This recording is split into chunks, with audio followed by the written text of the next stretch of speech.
महानुभावों को मेरा सादर जय जिनेंद्र। स्टोपदेश की इस कक्षा में आप सभी का बहुत बहुत स्वागत है। आज हम 8वें नंबर का श्लोक पढ़ने जा रहे हैं और कोशिश करूंगा कि 9वें नंबर के श्लोक का भी यहीं पर अर्थ हो जाए, क्योंकि दोनों की व्याख्या भी एक साथ हो जाएगी। दोनों श्लोक कनेक्टेड हैं, जुड़े हुए हैं। तो आइए चलते हैं। अच्छा, हमने कल तक जो आपको छंद के बारे में बात बताई हैं, उसमें एक बात और शेष है जो बताना आवश्यक है। हमने आपको ह्रस्व और दीर्घ के बारे में बताया, ह्रस्व वर्ण कौन होते हैं, दीर्घ कौन होते हैं। लेकिन जब हम छंद में अक्षरों को गिनते हैं तो वहाँ पर ह्रस्व और दीर्घ की जगह पर लघु और गुरु शब्द का प्रयोग होता है, मतलब लघु वर्ण और दीर्घ वर्ण। तो जब भी हम श्लोक में यदि इनके वर्णों को हम गिने या उनकी मात्राओं को गिनेंगे तो हम लघु और गुरु शब्द का प्रयोग करेंगे।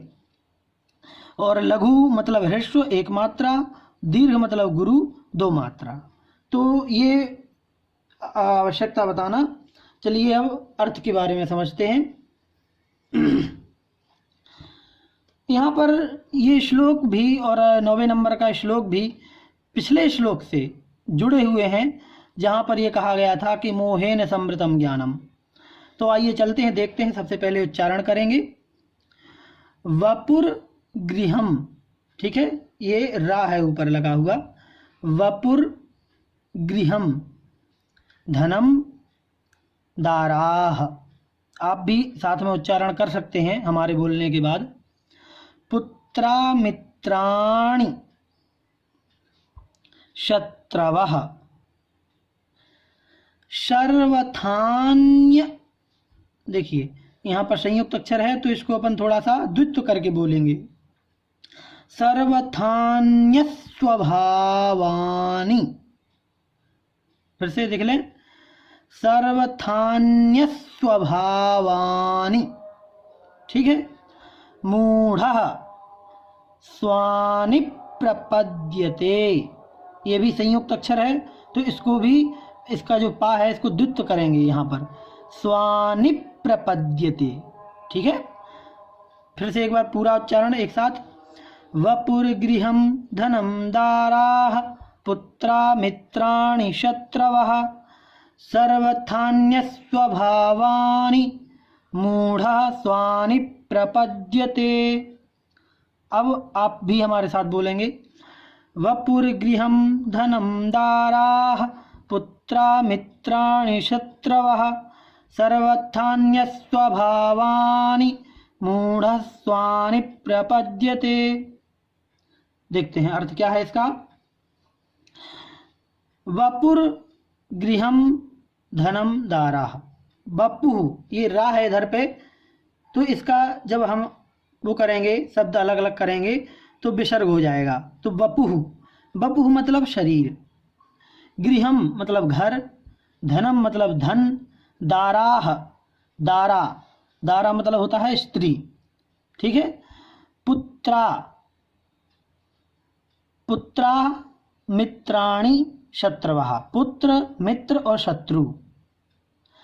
सर्वथा अन्य स्वभावानि, यहाँ पर संधि होगी एक, यहाँ पर है ना, यहाँ से आ निकलेगा तो बनेगा अन्य और स्वभावानि और सर्वथा, सर्वथा।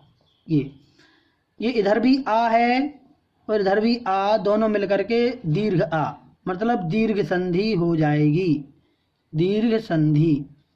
ठीक। जब जहाँ पर दोनों अक्षर बड़ा सेम हो और वहाँ पर दोनों मिलकर के बड़ा हो जाता है, एक दीर्घ अक्षर हो जाता है, दीर्घ संधि। ठीक। तो सर्वथा अन्य स्वभावानि, सभी, ये सभी, सर्वथा मतलब हर प्रकार से, किसी भी प्रकार से आप जोड़ लो। सर्वथा अन्य स्वभावानि, अन्य स्वभाव वाले हैं। ठीक है। अन्य स्वभावानि, अन्य स्वभाव वाले हैं। अब सर्वथा का मतलब क्या यहाँ पर? सभी प्रकार से। क्या सभी प्रकार से? तो यहाँ पर सभी प्रकार से मतलब है द्रव्य की अपेक्षा, क्षेत्र की अपेक्षा, काल की अपेक्षा और भाव की अपेक्षा। ठीक, अब इसको थोड़ा डिटेल में हम व्याख्या में समझेंगे कैसे। तो ये हमेशा द्रव्य क्षेत्र काल के भाव की अपेक्षा से अन्य स्वभाव वाले हैं, लेकिन मूढ़ः, जो मूढ़ व्यक्ति होता है, मूढ़ मतलब मूर्ख या फिर मिथ्या दृष्टि, जो मूढ़ का वास्तविक अर्थ तो होता है मूर्ख, वास्तविक जो शब्द का अर्थ है, लेकिन मूढ़ का अर्थ आगम में जब हम पढ़ते हैं ये धर्म, तो मूढ़ का अर्थ मिथ्या दृष्टि लेकर के चला जाता है, क्योंकि वही मूर्ख होता है, मिथ्या दृष्टि। तो मूर्ख है जो मूढ़ व्यक्ति, वो स्वानि प्रपद्यते, स्वानि मतलब अपना, प्रपद्यते मानता है इन सभी वस्तुओं को जो कि हर प्रकार से अन्य स्वभाव वाले हैं। अन्य स्वभाव यहाँ पर किसकी अपेक्षा लिया गया है? यहाँ पर आत्मा की अपेक्षा या जीव द्रव्य की अपेक्षा, जीव तत्व की अपेक्षा। जो हम हैं, जो हमारा शुद्ध चैतन्य स्वभावी आत्मा है, ज्ञान गुण दर्शन गुण वाला, वो अलग है और बाकी सारी चीज़ें अन्य स्वभाव वाली हैं। जीवात्मा का स्वभाव अलग है, इनका स्वभाव अलग है, ये से बताया गया है। डिटेल आगे समझेंगे। तो ये इसका अर्थ हो गया कि शरीर, घर, धन, स्त्री, पुत्र, मित्र और शत्रु, ये हमेशा अन्य स्वभाव वाले हैं, लेकिन जो मिथ्या दृष्टि मूर्ख व्यक्ति होता है वह इन्हें अपना मानता है। चलिए अब अगले श्लोक को अपन समझते हैं। तो ये है हमारा 9वें नंबर का श्लोक, इसको भी समझ लेते हैं साथ में। तो सबसे पहले चलिए उच्चारण कर लेते हैं, फिर अर्थ देखेंगे। दिग्देशेभ्यः, दिग्देशेभ्यः खगा एत्य संवसन्ति नगे नगे स्व स्व कार्यवशाद्यांति। ठीक है, इसको अच्छे से देखिएगा। स्व स्व कार्यवशाद्यांति देशे दिक्षु प्रगे प्रगे। क्या है? दिक्षु प्रगे प्रगे, यहां भी संयुक्त अक्षर है तो यहां पर द्वित्व किया जाएगा। ठीक है, देशे दिक्षु प्रगे प्रगे। पूरा एक बार बोलते हैं। दिग्देशेभ्यः खगा एत्य संवसन्ति नगे नगे स्व स्व कार्यवशाद्यांति देशे दिक्षु प्रगे प्रगे। ठीक है, अर्थ देखते हैं, एक बार हमारे साथ और उच्चारण कर लीजिए। दिग्देशेभ्यः खगायेत्य संवसन्ति नगे नगे स्व स्व कार्यवशाद्यांति देशे दिक्षु प्रगे प्रगे। ठीक है, चलिए। दिग्देशेभ्यः, दिक् यहाँ पर व्यंजन संधि हुई है, सही शब्द है इसका दिक्। दिक् मतलब होता है दिशा। ठीक, आपको वहां लिखा भी मिलेगा, दिक् मतलब दिशा। लेकिन जब संधि होती है तो का की जगह पर गा हो जाता है, तो यहाँ पर गा दिखाई दे रहा है। दिक् देशेभ्यः, देश मतलब स्थान। ठीक है, अलग अलग स्थान से, तो अलग अलग दिशाओं से, यहाँ अलग अलग नहीं, अभी तो दिशा ही समझे, दिशा और देशों से। खगा मतलब पक्षी, एत्य आकर के, संवसन्ति निवास करते हैं या फिर रहते हैं, नगे नगे वृक्ष वृक्ष पर, नगे मतलब वृक्ष। फिर क्या अर्थ हुआ इसका कि जो खगा हैं, पक्षी हैं, पक्षीगण, वो दिग्देशेभ्यः दिशाओं से और अलग अलग देशों से, अलग अलग स्थानों से, अलग अलग दिशाओं से, एत्य आकर के, नगे नगे संवसन्ति वृक्ष वृक्ष पर निवास करते हैं।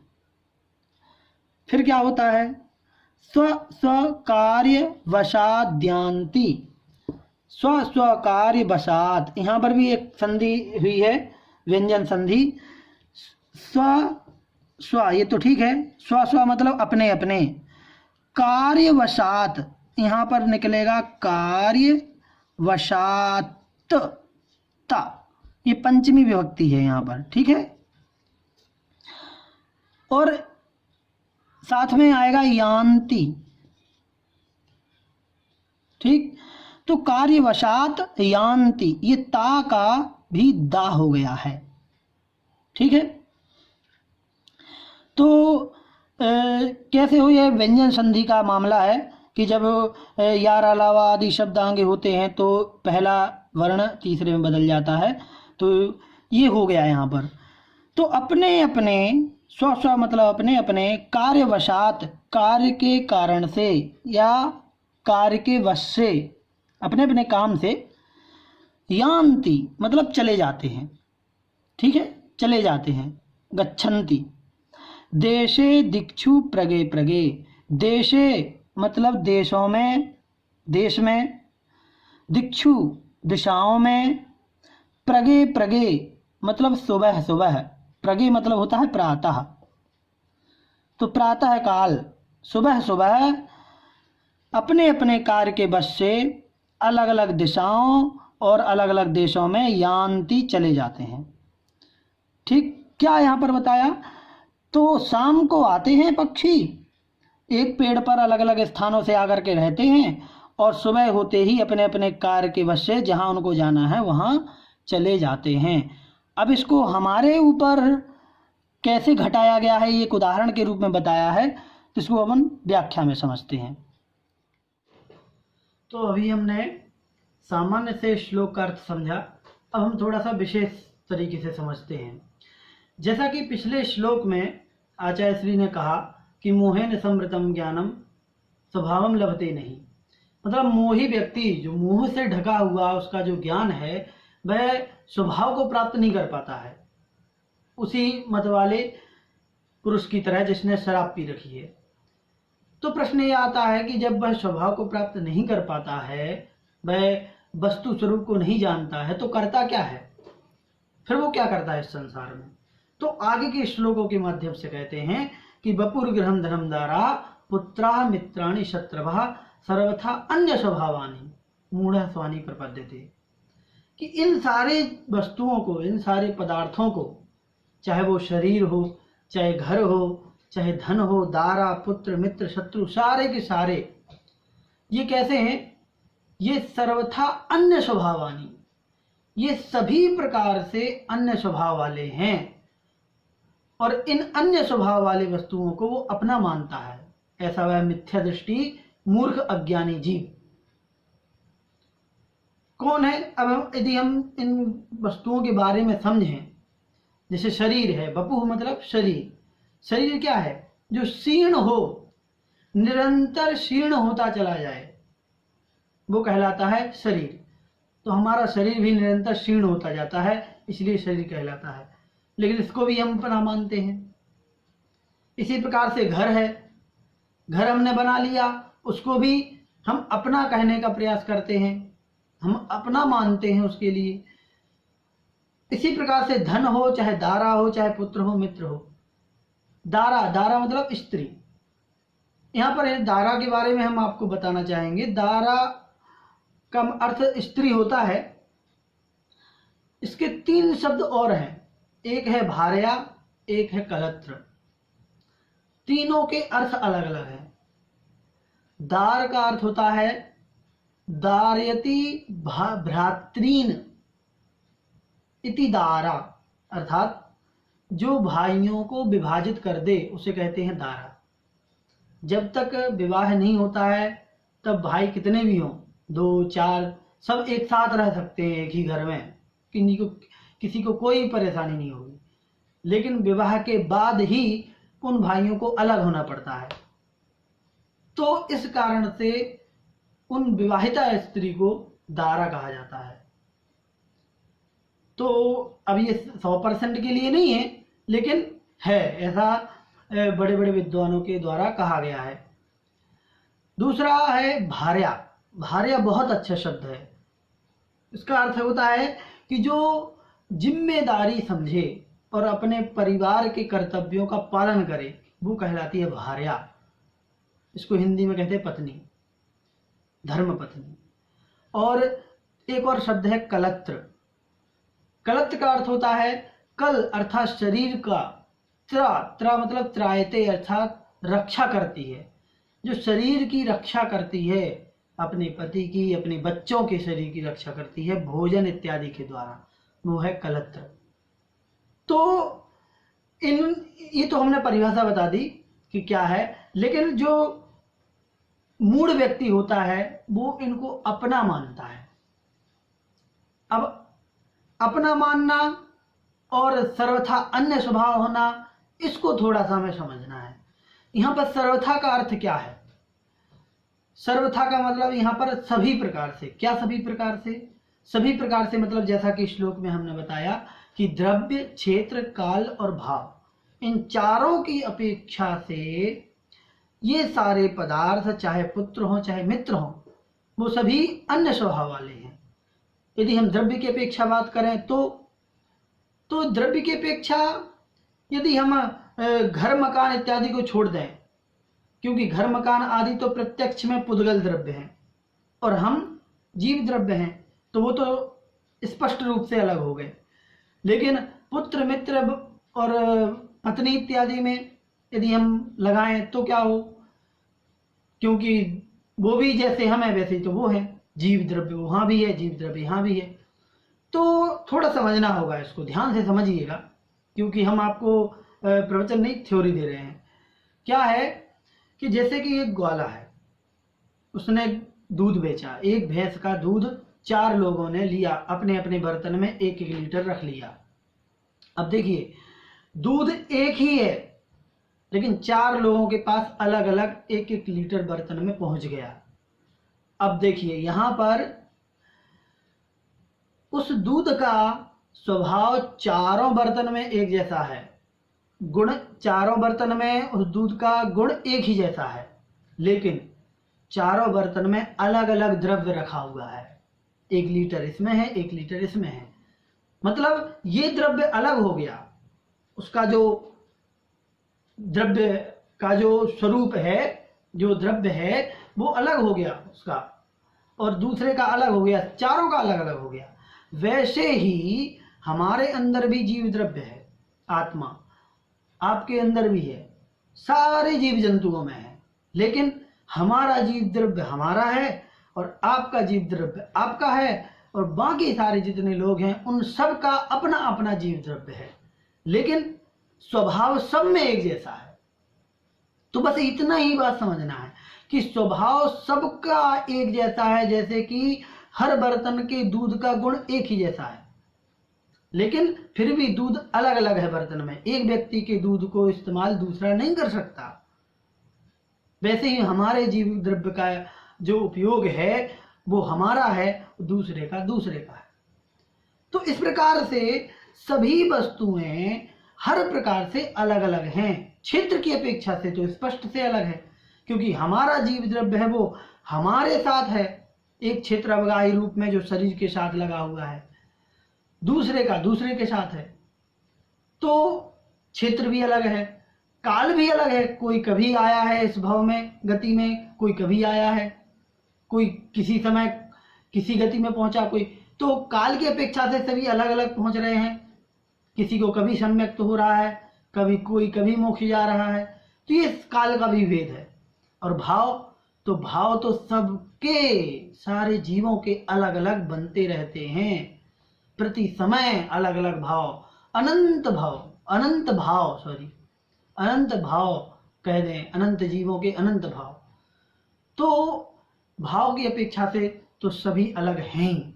तो इस प्रकार से जो पहला श्लोक है 8वें नंबर का, यहाँ पर जो कहा है, तो जो मूर्ख व्यक्ति है वही इनको अपना कह सकता है और कोई नहीं कह सकता। तो फिर एक बात आती है सामने कि अपना है कौन, फिर अपना कौन है?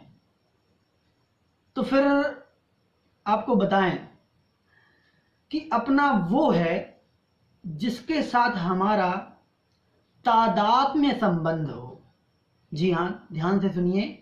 संबंध 3 प्रकार के बताए हैं आचार्यों ने। एक होता है संयोग संबंध, एक होता है संश्लेष संबंध और एक होता है तादात्म्य संबंध।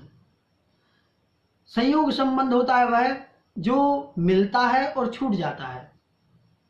जैसे हम वस्त्र पहने हुए हैं, ये वस्त्र है, निकाल के अलग कर दिए।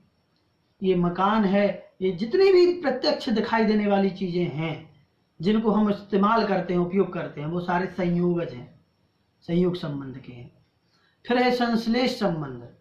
संश्लेष संबंध वो होता है जो दिखाई तो देता है ऐसा कि वो एक में एक है, मतलब एक ही है, उनमें भेद नहीं है बिल्कुल भी, लेकिन जब हम उसको भेद करने बैठते हैं तो उनको भेद कर पाते हैं। जैसे दूध और पानी का संबंध है, वो संश्लेष संबंध है। क्यों? क्योंकि वहां पानी दिखाई नहीं देता है, लेकिन जब हम आग में उसको गर्म करते हैं तो भाप बन के उड़ जाता है। वैसे ही शरीर और आत्मा का संबंध भी संश्लेष संबंध है। शरीर भिन्न है और जीव द्रव्य भिन्न है, आत्मा भिन्न है, लेकिन दोनों दूध और पानी की तरह मिले हुए हैं। लेकिन जैसे ही तपश्चरण करते हैं, शुद्धोपयोग करते हैं, छपक श्रेणी आरोहण करते हैं, तो कर्मों की निर्जरा होती है, और जैसे कर्मों की पूरी निर्जरा हो जाती है और आयु समाप्त होती है तो शरीर अलग और आत्मा अलग हो जाता है। ये तो हमने मोक्ष अवस्था की बात बताई। वैसे भी जब मृत्यु होती है तो उस समय भी शरीर अलग हो जाता है, मृत और आत्मा अलग हो जाता है। तो एक के साथ एक में एक होने के बाद भी दोनों अलग हो सकते हैं, इसलिए ये संश्लेष संबंध है। लेकिन जो गुण और गुणी का भाव होता है वो होता है तादात्म्य संबंध। जैसे कि दूध का सफेदपना, वो कभी अलग नहीं कर सकते आप उससे, क्योंकि वो उसका गुण है, वो है तादात्म्य संबंध।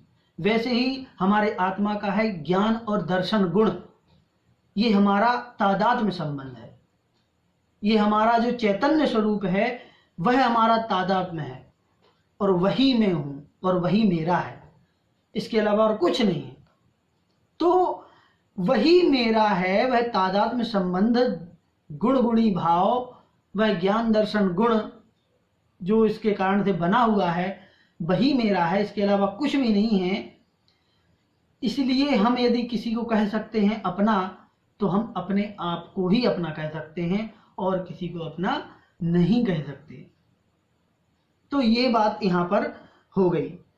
लेकिन अब हम एक और बात यहां पर कहने की है कि जब हम व्यवहारिक जीवन जीते हैं तो उस समय हम हमेशा ही कहते रहते हैं कि ये मेरा पेन है, ये मेरी पुस्तक है, ये मेरा घर है, तो फिर तो हमेशा ही मिथ्या दृष्टि बने रहेंगे। मुनि महाराज लोग भी कहते हैं कि हाँ ये मेरा कमंडल है, ये मेरी पिच्छी है। तो यहां पर क्या समझना? तो यहां पर यह समझना कि व्यवहारिकता निभाने के लिए किसी वस्तु को अपना कहना अलग बात है और किसी वस्तु को अपना मानना वो अलग बात है। अब इन दोनों में जो डिफरेंस करके चलता है जीवन में, वो मिथ्या दृष्टि नहीं होता। अपना कहना क्योंकि हमें लोक व्यवहार निभाना है, लेकिन अपना मानना इसका मतलब कि हमारा राग रूप परिणाम उस वस्तु से जुड़े हुए हैं। तो हमें राग नहीं जोड़ना है, हमें व्यवहार निभाना है। तो हम व्यवहार निभाने के लिए ये मकान मेरा है, ये गाड़ी मेरी है कह सकते हैं, लेकिन अंतरंग में भाव होना चाहिए कि ये हमसे अलग हैं, भिन्न हैं, मैं इनसे अलग हूं, भिन्न हूं और मेरे ये कभी हो नहीं सकते। इसलिए ऐसा विचार यदि आता है हमारे अंदर तो वह सम्यक दृष्टि का विचार हो सकता है। ये थोड़ा सा हमने समझाने का प्रयास किया आपके लिए। अब समझते हैं अगले श्लोक के अर्थ को। तो अगले श्लोक में कहा है, ये 9वें नंबर का, कि दिग्देशेभ्यः खगा इत्य संवसन्ति नगे नगे। देखिए ये दोनों श्लोक जुड़े हुए हैं एक दूसरे से। मोह के कारण से ही ये व्यक्ति इन सारी वस्तुओं को अपना मानता था, जो पिछले श्लोक में हमने बोला, बपू, शरीर, घर, धारा, पत्नी इत्यादि। और मोह के कारण से ही अब क्या होता है, जब कोई व्यक्ति संसार में आया है तो वो जाएगा ही जाएगा। कब तक रहेगा? ज्यादा से ज्यादा 100 साल और 2-4 साल, अब तो उतना भी नहीं होता, लेकिन जाएगा। और जैसे ही वो जाता है वैसे ही उसके संबंधी जन दुखी होने लगते हैं। तो ये जो श्लोक है ये हमें ये समझाता है कि आपको किसी भी परिस्थिति में दुखी नहीं होना है, क्योंकि ये संसार की रीति है, आया है तो जाएगा। क्यों? क्योंकि जैसे कि इस उदाहरण में बताया है, पूरी तरह से उदाहरण है इसमें, कि जैसे शाम के समय पक्षीगण दिशाओं से, अलग अलग स्थानों से आकर के और वृक्षों पर अपना डेरा जमा लेते हैं, निवास करते हैं, और जैसे ही सुबह होता है, जैसे ही सुबह होती है, प्रातःकाल होता है, और वह अपने अपने कार्य के कारण से, अपने अपने काम को लेकर के जहां उनको जाना है, अलग अलग दिशाओं में, अलग अलग स्थानों पर चले जाते हैं। वैसे ही यह जीव हैं, चारों गतियों में भ्रमण करते रहते हैं और हमारे परिवार में आकर के अलग अलग गतियों से आकर के मिलते हैं। कोई नरक से आया, कोई त्रियंच से, कोई देव से, और एक साथ रहते हैं। और जैसे ही शाम होती है, सुबह होती है, अर्थात उनकी आयु पूरी होती है, वो अपने अपने कर्म के अनुसार अपनी अपनी गतियों में चले जाते हैं। तो ये बात यहाँ पर यदि समझ में आ गई तो हमें किसी भी प्रकार से दुख हो नहीं सकता। और सही मायने में देखा जाए तो ये जो श्लोक है, ये हमारा श्लोक भेद विज्ञान सिखाने वाला है। भेद विज्ञान क्या कहलाता है? आत्मा अलग, शरीर अलग, जीव आत्मा, जीव द्रव्य पृथक है और बाकी सारे द्रव्य पृथक हैं। पुद्गल अलग है, जीव अलग है, शरीर अलग है। ये जो समझाने वाली, ये जो अनुभव करने वाली बात है, इसे कहते हैं भेद विज्ञान। और यह श्लोक जो है वो ये समझाता है कि देखो, संसार में जितने भी जीव हैं वो सब अपने अपने कार्य के कारण से ही जीवन यापन कर रहे हैं। आप कितना भी घनिष्ठता बना लीजिए, लेकिन वो अपने, जो उनका स्वयं का कार्य होगा, वो उसी को निभाते हुए आपके साथ संबंध बनाएंगे, आपके साथ रहेंगे। और यह श्लोक संसार की असारता को भी दिखाता है। वो कहता है कि जहां देह अपनी नहीं, तहां न अपना कोई। घर संपत्ति पर प्रकट हैं, पर है परिजन लोय। कि जहां शरीर अपना नहीं हो सकता, वहां और क्या अपना होगा? कुछ अपना नहीं हो सकता है। और यही बात वो बार बार यहाँ पर बताने की चेष्टा आचार्य श्री कह रहे हैं। और हमें ऐसा लगता है कि मृत्यु जब यदि किसी की होती है तो इस श्लोक को हमें हमेशा के लिए याद रख लेना चाहिए। और जब कभी हमारे परिवार में या किसी और के परिवार में या कहीं भी कोई मृत्यु को प्राप्त होता है तो इसको याद रखना चाहिए कि दिग्देशेभ्यः खगा इत्य संवसन्ति नगे नगे।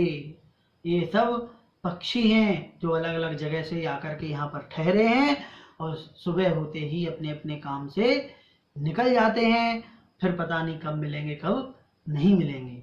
तो इस बात को बहुत ही अच्छी तरीके से हमें समझ लेना चाहिए। और यह जीव तत्व का जो स्वभाव है, जीव द्रव्य का जो स्वभाव है, जो हमारा तत्व है, उस पर हमारा चिंतन बना रहना चाहिए, क्योंकि वही तत्व जो है वो हमारा है। इसके अलावा और कितना भी हम कोशिश करें खींचने की किसी को, लेकिन हम खींच नहीं सकते, उनको अपना बना नहीं सकते। तो कहने को तो बहुत कुछ हो सकता है, लेकिन यहाँ पर सिर्फ इतना ही समझने का था। आगे फिर से अगली कक्षा में अगले श्लोक को अपन समझने का प्रयास करेंगे। तब तक के लिए जय जिनेंद्र।